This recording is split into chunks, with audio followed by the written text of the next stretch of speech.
La Comisión Nacional de Emergencias ha elevado la alerta en algunas localidades del país debido a la emanación de gases y especialmente a la caída de ceniza que está emanando el volcán Poás, producto de sus erupciones que ya contabilizan, que son 2 semanas aproximadamente que está activo el volcán Poás, y se ha elevado la alerta especialmente en el sector de Toro Amarillo, en Sartí. Para eso tenemos en línea de comunicación al geólogo de la Comisión Nacional de Emergencias, al señor Blas Sánchez, para conversar sobre este incremento en las alertas en diferentes zonas del país. Don Blas, gracias por acompañarnos. Bienvenido, buenos días. Don Blas. Aló. Ahora sí. Ahí está. ¿Me escucha, don Blas? Ahí le escucho, sí. Perfecto, gracias por acompañarnos, bienvenido. Los cantones que mantienen alerta verde siguen siendo Alajuela, Poás, Grecia, Sarchí, salvo el sector de Toro Amarillo, Naranjo, Río Cuarto y Zarcero. Esta elevación de la alerta en el sector de Toro Amarillo, ¿a qué se debe? Bueno, básicamente lo que se ha detectado con las últimas visitas de seguimiento a la parte alta del volcán Poás es que donde nacen estos ríos, el desagüe y el agrio, hay una acumulación importante de ceniza. Hay espesores que pueden pasar ya el metro en esta parte alta, y en caso de que se dé alguna lluvia intensa sobre este sector, pues evidentemente todo este material va a ser arrastrado hacia la parte baja y va a generar una crecida repentina y una contaminación importante del agua de estos ríos. Entonces, básicamente el llamado a las personas de evitar realizar ingresos o actividades turísticas recreativas, consumo de agua, tanto animal como de personas, principalmente por el aumento de la acidez que va a representar la ceniza en esta agua. ¿Estas alertas o este nivel de alerta se va a mantener por un tiempo indefinido?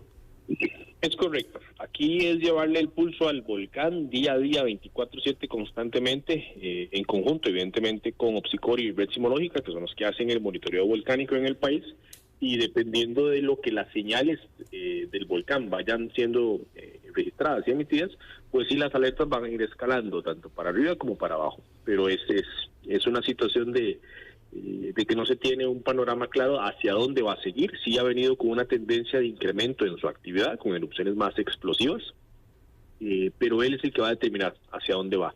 Si ya el pulso de un magmático que está generando las erupciones va a cesar, pues estas se tendrían a detener, pero si hay un mayor aumento de magma hacia la superficie, pues las erupciones van a ir incrementándose cada vez más. Don Blas, buenos días y gracias por acompañarnos. La gente tal vez a veces cuando empieza a ver ese aumento en las alertas se alarma un poco, ¿verdad? Ya empieza a estresarse que pueda pasar algo más grave. ¿Qué se le puede decir a las personas, verdad, con respecto a lo que se mantiene ahorita y qué podría suceder para que ya haya un cambio de alerta aún mayor?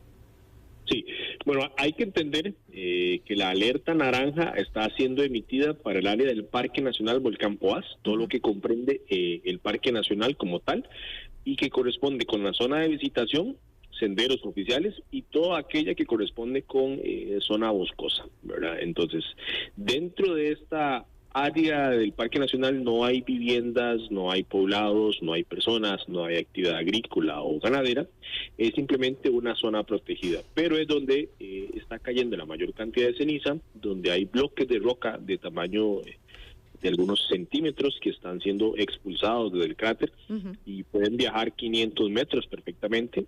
Entonces, este es el riesgo alto. Entonces, por eso se evita la visitación de personas, de turistas, y además se restringe el ingreso de guardaparques únicamente alguna condición de vigilancia. Hacia la zona de Toro Amarillo, donde sí hay un poblado como tal, se emite una alerta naranja, pero lo que se recalca es que es básicamente hacia los dos ríos, desagüe y agrio, principalmente por el descenso de estos lahares o estos flujos con gran contenido de material volcánico, y que en caso de que las personas estén dentro del cauce o estén realizando alguna actividad en ellos, pues podrían tener algún problema, eso sí. Pero fuera del río, alejado de las márgenes, no hay ningún problema mayor, aquel que pueda representar también los gases o la ceniza. ¿La caída de ceniza en los otros cantones es relativamente normal o cómo la podemos calificar? Tenemos una situación con esto, los reportes no son tan abundantes, las personas no han generado tanto reporte a través del sistema de emergencias 911, sí hay reportes, pero son muy pocos. Entonces esto es básicamente porque o está viajando un polvo muy fino de ceniza, que es lo que se ha observado, entonces las personas lo confunden a lo mejor con algún polvo residual por las quemas o algún movimiento de tierra, o porque las personas evitan hacer el reporte. Pero sí, lo que se ha identificado es todavía una fracción muy fina de ceniza, y la parte más gruesa pues sí está siendo depositada en la parte alta. Los gases sí son más perceptibles y las personas lo han comentado. Hay reportes informales porque ellos no lo reportan, y tampoco se ve reflejado en las estadísticas de los centros de atención de salud o EBAIS o las clínicas, de un aumento en los casos asociados a la actividad volcánica. Pero personas conocidas en la zona sí comentan que ya están teniendo algún tipo de afectación respiratoria, algún asma que se agrava o alguna condición alérgica. Y ahora, don Blas, la alerta naranja es la previa ya a la roja, ¿verdad? Pues, si no me equivoco. Correcto. Ok, ¿en qué momento se pensaría que se deba declarar la alerta roja, digamos, o porque el volcán dispara aún más proyectiles, o no sé, o se prolonga la situación por la ceniza? No sé, ¿en qué momento valorarían eso? Ahorita el escenario que tenemos es un escenario riesgoso y peligroso para el parque y para el cauce, los cauces de estos ríos. La alerta naranja lo que permite es hacer una contención o tomar medidas de protección para la vida, protección para algún tipo de medio de vida.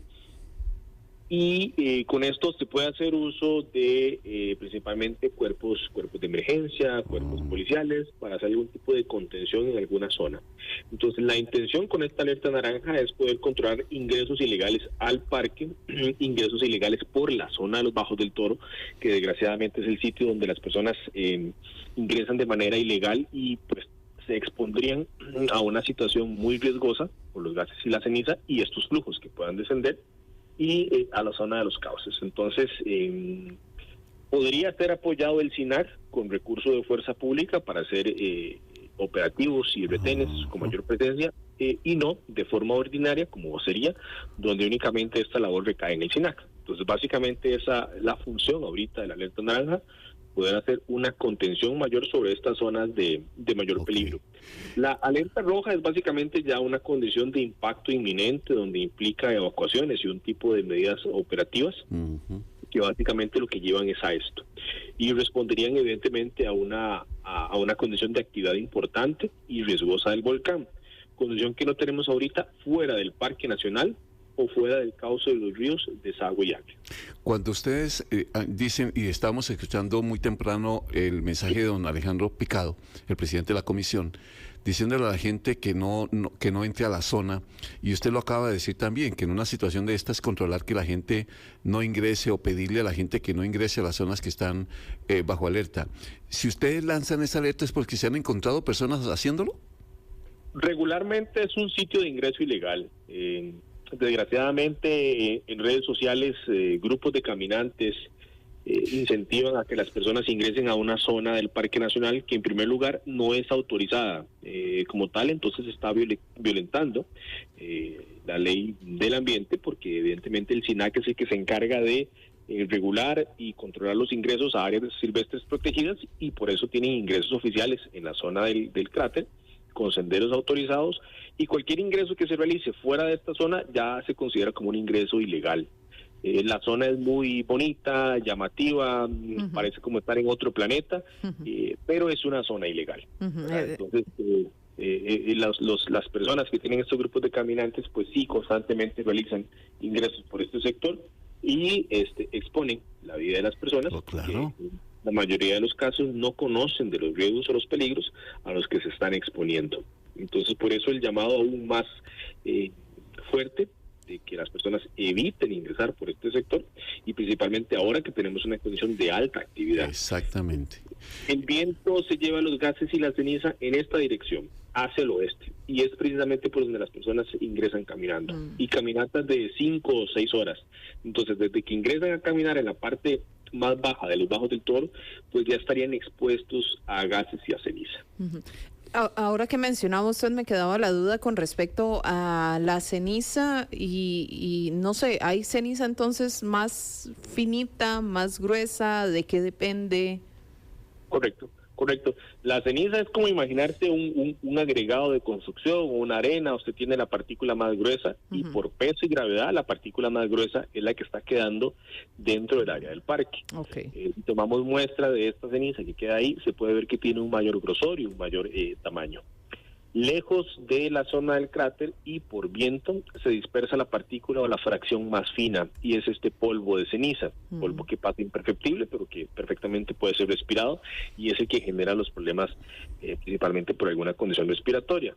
Pero sí, dependiendo de su tamaño, va a haber una selección de tamaño del grano y el más fino es el que va a tener mayor probabilidad de ser dispersado fuera del área del parque. Y se acumula igual independientemente del grosor, o por eso es que tal vez es que usted dice que no hay tanto reporte.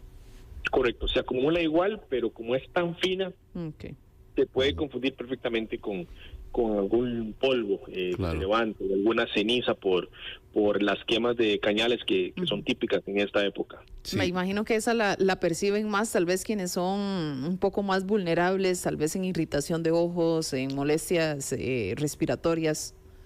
Es correcto, y es lo que el Ministerio de Salud nos ha venido reforzando, que personas que ya tienen alguna predisposición o alguna condición pueden ver esta agravada por la exposición a esta partícula muy fina, entonces ya generar algún problema mayor. Y se les hace la recomendación desde el Ministerio de Salud que pues tengan a mano todos sus medicamentos para controlar todos los problemas que puedan agravarse, respiratorios, alergias, etcétera. Uno supone que el aguacero de ayer, el baldazo de ayer ayuda un poquito a bajar eso, ¿no? Sí, las lluvias todavía no son importantes, fueron muy localizadas. Puntualmente sobre la parte alta del volcán, la lluvia fue muy poca, fue mínima, pero al menos sí ayudó a disminuir un poco la concentración de gases y partículas que ya empieza a rondar un poco acá por el área metropolitana y que por momentos se logra apreciar como una densa niebla, ¿verdad? Que no permite tener una buena visibilidad. Esto pues todo es evidentemente asociado un poco a la actividad volcánica y un poco más de partículas que andan en la atmósfera y en el ambiente, pero que sí generan problemas de turbidez en el aire, en el ambiente. Y la lluvia pues sí aplaca localmente esta problemática, pero todavía no es muy abundante la lluvia. Bueno, don Blas, ¿tiene preguntas ya cerrando? Sí, ya para cerrar, no sé si, y pues desde mi desconocimiento, ¿hay algún tipo de interacción, por ejemplo, que se pueda generar en el ambiente, con las nubes, con la lluvia, precisamente por esa ceniza, por esos gases, que no sé? Sí, claro que sí, la lluvia como tal va a atrapar todas estas partículas que son emitidas por el volcán y que traen consigo o que son ricas más bien en azufre, y esto va a generar una acidez de la lluvia, pero como todo, la mayor acidez va a quedar en la zona cercana al cráter, porque es donde hay la mayor cantidad de concentración de gases ricos en azufre y es donde la lluvia va a ser más ácida. Es lo que se le llama lluvia ácida, precisamente. Entonces. Exacto. Conforme nos alejemos del volcán, la lluvia ácida va a ir disminuyendo y en algunas partes ya no va a haber lluvia ácida. Pues qué interesante, don Blas, muy amable por la explicación y además didáctico, porque esto es bueno hacerlo en situaciones como las que estamos viviendo. Don Blas Sánchez, le agradecemos mucho que nos haya atendido hoy. Con todo gusto y buen día. Que esté muy bien. Gracias. Él es Blas Sánchez de la Comisión Nacional de Emergencias.